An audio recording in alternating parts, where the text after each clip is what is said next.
Jumpa kembali dengan channel berita kesayangan, Ocha M. Tak ingin ada polarisasi. AHY berharap Pilpres 2024 diikuti 3 pasangan calon. Puan minta tak pilih pemimpin yang asal ganteng, Demokrat pasti bukan AHY. Puan, kalau PDIP mau menang pemilu 2024, harus tegak lurus ikuti arahan Megawati Wakil Ketua MPR fraksi Demokrat. Rakyat kelaparan, tapi kebijakan pemerintah pro pengusaha.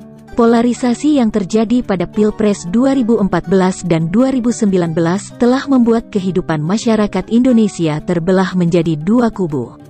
Oleh sebab itu, pada gelaran Pilpres 2024 mendatang diharapkan terdapat 3 pasangan calon agar hal serupa tak terulang kembali. Pada berbagai kesempatan, Mas Ketum AHY juga menyampaikan harapan agar setidaknya ada 3 paslon yang menjadi kontestan pada Pilpres 2024 nanti, kata Deputi Bapilu DPP Partai Demokrat, Kamhar Lakumani kepada wartawan, Selasa, tanggal 3 Mei tahun 2022. Ia menyebut, pihaknya akan mendorong terjadinya dinamikan politik yang mengarah tidak adanya perpecahan di masyarakat. Menurut dia, pengalaman 2 kali Pilpres yang hanya menghadirkan 2 pasang calon harus menjadi pembelajaran penting, agar tak terjadi hal-hal yang tidak kita inginkan bersama ke depannya. 3 paslon atau lebih akan jauh lebih baik yang membuka kesempatan lebih luas bagi putra dan putri terbaik bangsa untuk tampil.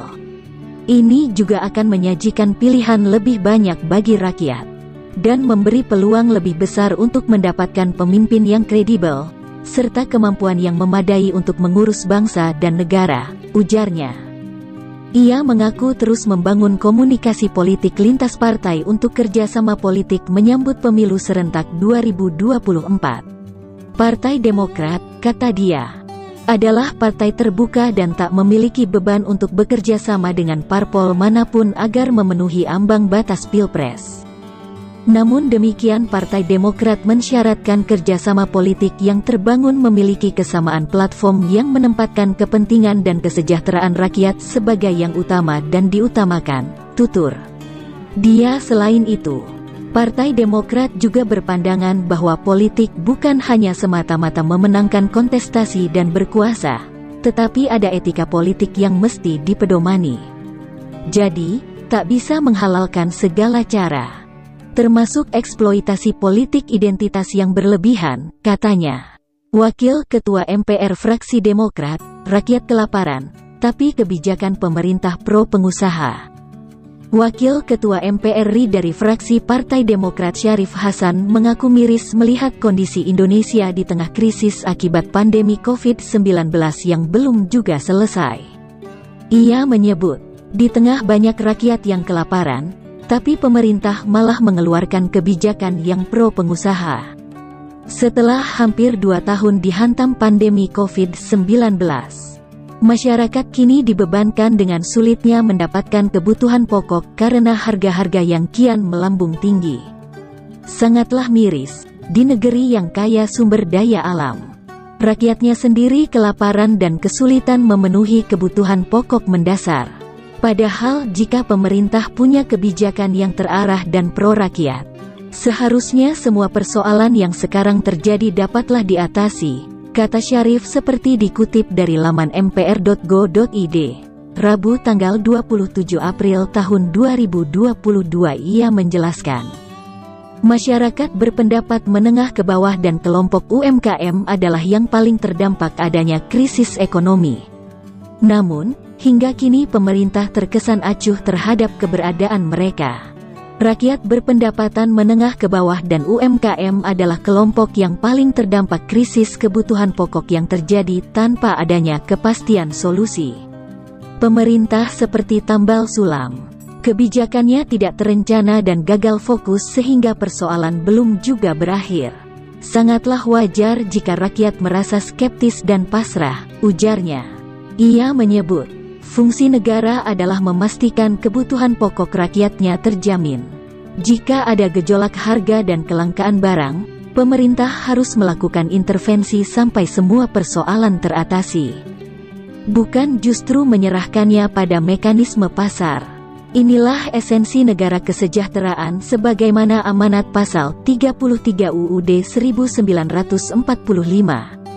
Jadi jika pemerintah lepas tangan, gagal fokus, dan tidak peduli dengan pemenuhan kebutuhan pokok warganya, sama saja artinya pemerintah tidak menjalankan amanat konstitusi dengan baik dan konsekuen.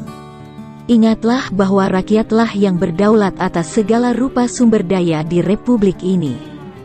Dan tugas pemerintah memastikan semua kebutuhan rakyat tercukupi, katanya. Sebelumnya, hasil survei Litbang Kompas menunjukkan pemerintah belum maksimal menangani masalah ekonomi rakyat. Berdasarkan penelitian yang dilakukan, mayoritas responden menilai pemerintah hanya fokus terhadap pembangunan ibu kota negara, IKN, di Kalimantan Timur. Survei tersebut menunjukkan 51,3% responden menilai pemerintah hanya fokus merancang pembangunan IKN, berbanding 47,1% yang tidak setuju dengan anggapan tersebut. Artinya, ada lebih dari separuh responden yang merasa haluan pemerintah belum cukup mengarah pada persoalan domestik masyarakat, tulis peneliti Litbang Kompas Arita Nugrahaini yang dikutip dari Harian Kompas. Senin, tanggal 25 April tahun 2022. Puan minta tak pilih pemimpin yang asal ganteng, Demokrat pasti bukan AHY. Ketua DPP Partai Demokrasi Indonesia Perjuangan, PDIP, Puan Maharani meminta kepada masyarakat untuk pintar dalam memilih pemimpin. Contohnya seperti jangan menjatuhkan pilihan kepada orang yang hanya terlihat menawan dari segi penampilannya, tapi tak bisa bekerja. Menanggapi hal itu, juru bicara DPP Partai Demokrat Herzaki Mahendra Putra mengatakan, ocehan Ketua DPR itu bisa dipastikan bukan ditujukan untuk menyindir Ketua Umum Agus Harimurti Yudhoyono atau AHY.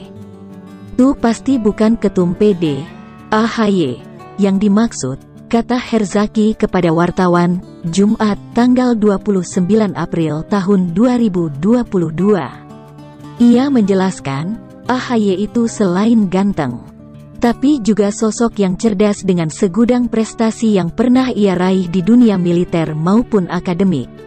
Soalnya, Ketum AHY kan ganteng, cerdas, berprestasi, dan merakyat, bukan asal ganteng. Dia lulusan S2 Harvard, Webster University Amerika, dan Nanyang Technology University Singapura. Lulusan terbaik Akmil dan lulusan terbaik SMA Taruna Nusantara. Sekarang Ketua Umum Partai Demokrat yang memimpin ribuan anggota dewan dan kepala daerah kader Demokrat, ujarnya. Selain itu, AHY juga seorang ketua umum yang sangat dekat dengan rakyat di tengah situasi Indonesia yang sedang mengalami krisis ekonomi. Misalnya, AHY kerap membantu masyarakat menengah ke bawah yang tak bisa memenuhi kebutuhan hidup karena harga kebutuhan pokok yang terus melambung tinggi. Beliau juga dekat dengan rakyat, sering bersuara kritis, menyampaikan aspirasi dan kesulitan yang dialami rakyat di muka publik. Seperti langka dan melonjaknya harga minyak goreng, melonjaknya harga bahan bakar, naiknya pajak, dan berbagai permasalahan lainnya. Tidak kelihatan dekat saja dengan rakyat di media sosial, tetapi gamang bersikap ketika rakyat perlu dibela, katanya. Belumnya, Puan mengatakan terkadang masyarakat asal pilih dalam memilih seorang pemimpin.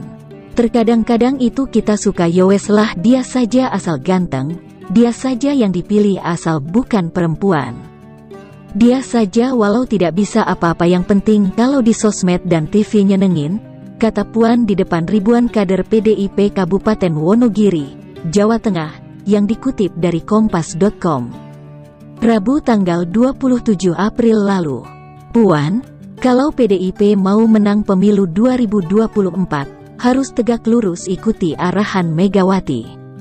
Politisi Partai Demokrasi Indonesia Perjuangan, PDIP, Puan Maharani mengajak kader PDIP untuk solid dan tegak lurus mengikuti arahan Ketua Umum Megawati Soekarnoputri agar dapat memenangkan pemilu 2024. Di samping itu, Puan juga mengajak seluruh kader PDIP terus turun bertemu rakyat untuk membantu dan menyejahterakan. Jadi kalau kita ingin PDIP kembali menang di 2024, maka kita harus solid. Kita harus tegak lurus mengikuti arahan Ibu Ketua Umum, kata Puan Maharani sebagaimana dikutip dari Antara, Kamis tanggal 28 April tahun 2022. Lebih lanjut, Puan mengatakan kepada kader PDIP untuk tidak terpengaruh pada hasil survei terlebih yang menampilkan elektabilitas perorangan. Sebab sejatinya dalam menghadapi pertarungan di pemilu adalah harus kerja turun ke lapangan. Jangan terpengaruh oleh hasil survei. Itu hanya jadi pegangan, kata Puan. Sebelumnya, Direktur Eksekutif SMRC Sirojudin Abbas mengatakan, elektabilitas Puan Maharani berada di bawah calon lain dari partai yang sama. Kendati demikian, Sirojudin menilai Puan masih memiliki waktu cukup untuk memperbaiki elektabilitas. Masih ada waktu untuk Mbak Puan memperbaiki elektabilitas, waktu masih ada setahun lagi. Tetap saja bekerja, ucap Sirojudin. Apalagi dalam 2 bulan terakhir, Puan sudah banyak tampil dengan hasil kerja nyata, seperti disahkannya UU TPKS. Puan juga bersafari ke sejumlah kantong-kantong NU, dan melanjutkan silaturahmi yang dibangun sejak era kakek Puan, Presiden Soekarno. Namun, Sirojudin menambahkan, pekerjaan rumah bagi Puan juga masih ada, yakni memenangkan hati pemilihnya termasuk meyakinkan pemilih PDIP sendiri. Internal, apakah pemilih PDIP menginginkan Mbak Puan maju sebagai calon presiden? Pemilih PDIP sendiri masih menjadi mayoritas. Ini terlihat dalam 2 survei terakhir, di mana suara PDIP masih di atas 20%, ujarnya. Demikian informasi kali ini. Wassalamualaikum warahmatullahi wabarakatuh.